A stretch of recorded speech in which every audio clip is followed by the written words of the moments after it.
Golkar akan mengumumkan pengganti Aziz Samsudin sebagai Wakil Ketua DPR RI besok hari Selasa 28 September. Lalu siapa sosok yang akan menjadi pengganti Aziz? Kita akan membahasnya bersama pakar komunikasi politik Dr. Gun-Gun Herianto. Kang Gun-Gun, apa kabar? Selamat bergabung. Kabar baik Mas Doni, terima kasih sudah diundang. Ya, salam sehat selalu. Pertanyaan saya tembak langsung pertama. Siapa kira-kira yang akan menggantikan Aziz Samsudin? Nama menurut versi Anda, Kang Gun-Gun, siapa? Nama itu Golkar kan banyak ya.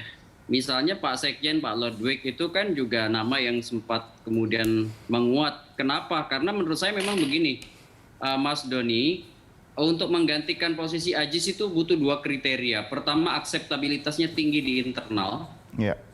Kemudian yang kedua, memiliki kepiawaian komunikasi politik di DPR. Yang kemudian lintas kekuatan. Kalau kemudian keduanya bisa, menurut saya itu bisa kemudian menggantikan posisi Aziz. Dan itu menurut saya akan sangat strategis bagi Partai Golkar untuk manajemen reputasi politik ya, yang tercederai akibat salah satu posisi penting yang kemudian menjadi pewajahan Partai Golkar melalui Pak Aziz kemudian terkena masalah. Begitu Mas Doni. Iya, Kang Gun-Gun, ini kalau bicara tentang kader dari Partai Golkar, kan Golkar sering dengan percaya diri mengatakan mereka banyak kader-kader yang potensial. Tetapi pertimbangannya sekarang ketika kita bicara 2024, ini kan keputusan politiknya. Apa yang bisa Anda sampaikan untuk mengisi posisi ini terkait dengan 2024 nanti? Untuk 2024, pertama kebutuhan Golkar adalah konsolidasi kekuatan. Iya kan, kemudian yang kedua adalah manajemen reputasi politik Partai Golkar di publik melalui lembaga-lembaga demokrasi yang dimana kader Golkar mengisinya. Ya. Contoh misalnya di DPR akan jadi ambasador-ambasador kan, baik anggota dengan artikulasi gagasan, pikiran dan tindakan politik mereka di parlemen, apalagi dalam posisi pimpinan. Seperti Pak Aziz itu kan posisinya wakil ketua DPR, sehingga itu akan menjadi semacam spokesperson sekaligus representasi Partai Golkar di DPR. Nah, selain itu, kalau ada upaya-upaya yang kemudian dekonstruktif terkait dengan keberadaan Partai Golkar menjelang pileg maupun pilpres, tentu akan merugikan Partai Golkar. Contohnya misalnya kasus korupsi itu kan extraordinary crime, ya kan? Sehingga apa? Kalau kemudian tidak cepat diatasin, contoh misalnya menggantikan dengan orang yang tepat, yang tidak bermasalah, jadi orangnya tidak bermasalah, punya kapasitas, ya manajerial dan kapasitas sosial. Kemudian yang ketiga, dia juga bisa menjembatani kepentingan Partai Golkar di internal terutama dan eksternal dengan kekuatan dengan lintas kekuatan. Maka menurut saya Partai Golkar akan terselamatkan jika kemudian memilih orang yang tepat. Tetapi kalau kemudian penggantinya juga sama-sama bermasalah, track record-nya, ya artinya portofolio dialah yang akan mengisi, tentu tidak akan menjadi solusi. Yang ada adalah tambal sulam permasalahan, dan itu satu hari menurut saya akan backfire, akan merugikan Partai Golkar. Ya, di awal menjabat Kang Gun-Gun, kita banyak berharap masyarakat posisi Aziz Samsudin bisa menjadi figur yang bersih gitu kan. Tapi ternyata kecemplung juga dalam kasus korupsi. Nah, kita belum tahu nih apabila track record calon pengganti Aziz Samsudin kemudian positif, tapi di tengah perjalanan menjelang 2024 bisa kecemplung juga. Nah, ini apes juga nih. Bagaimana yang bisa sampaikan? Ya menurut saya makanya nggak bisa hanya sekedar Partai Golkar itu sekedar misalnya bicara aspek yang sangat normatif, misalnya harus punya kapasitas, harus bersih, tetapi tidak menciptakan sistem untuk melakukan kontrol internal. Apalagi kalau kemudian misalnya ada upaya saling menutup-nutupi, itu biasanya hanya tinggal misalnya nunggu apes dari 1-2 orang, kemudian itu akan merembet permasalahannya pada institusi. Dan itu kejadiannya banyak kan. Oke, sekarang permasalahannya Mas Doni, menurut saya dua. Satu adalah personnya, yang kedua sistem.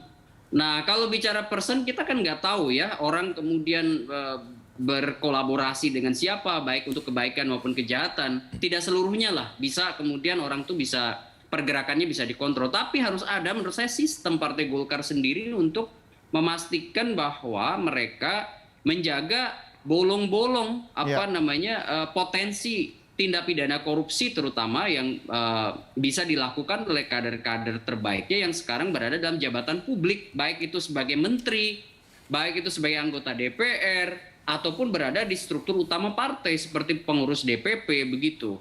Iya. Nah, itu akan berkelindan nanti dengan jangka pendek, jangka menengah, jangka panjang. Jangka pendek sekarang kan mengatasi problem korupsi yang melibatkan kadernya, harus ganti secepat mungkin orang dengan orang yang tidak bermasalah. Jangka menengahnya itu persiapan kandidasi baik DCS, DCT, daftar caleg sementara, daftar caleg tetap. Artinya pengisian formulasi calon anggota legislatif 2024. Iya kan, termasuk juga forecasting paket capres-cawapres yang diharapkan tentu akan mengerek suara Partai Golkar di pemilu legislatif 2024.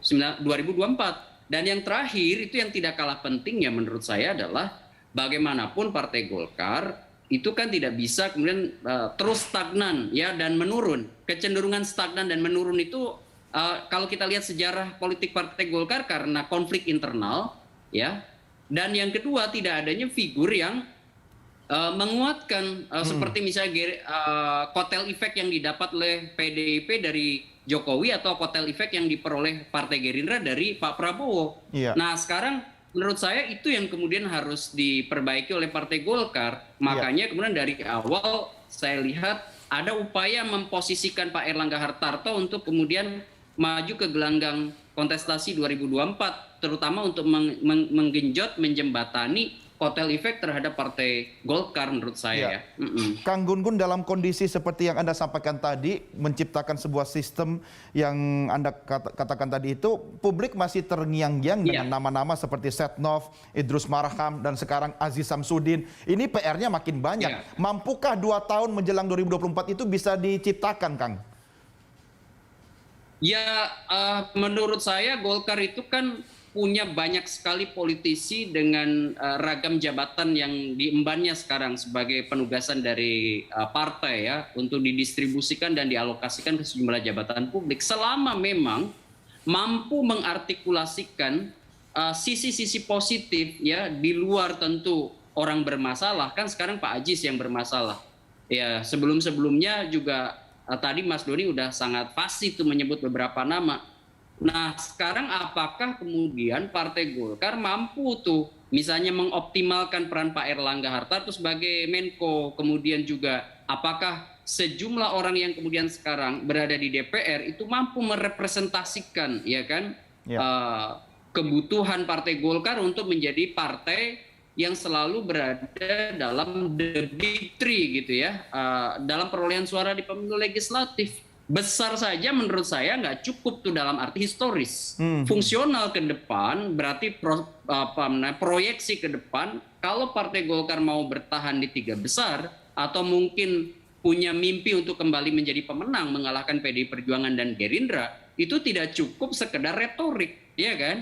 Dia butuh kerja politik, artinya working in public, bekerja di publik. Selain itu juga menjaga bolong-bolong yang berpotensi mendekonstruksi Partai Golkar sebagai partai yang kredibel begitu dalam mata atau pandangan persepsi halayak begitu Mas Doni. Baik, sebentar Kang Gun, saya minta satu statement final singkat saja. Nama-nama seperti Kahar Muzakir, Adis Kadir, kemudian Melkias Mekeng, Ahmad Doli, Mutia Hafid, Nurul Arifin dan Dito Ganinduto. Kalau Anda ketum Partai Golkar, siapa yang Anda pilih sebagai pengganti Aziz?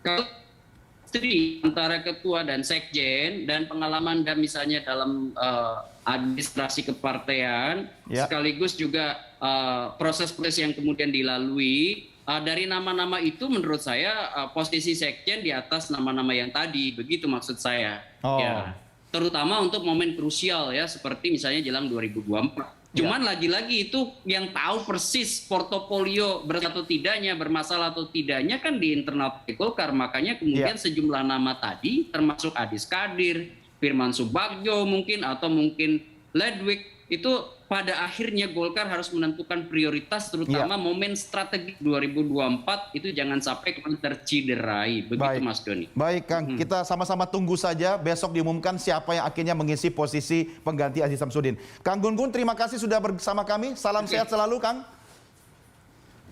Sama-sama Mas Doni.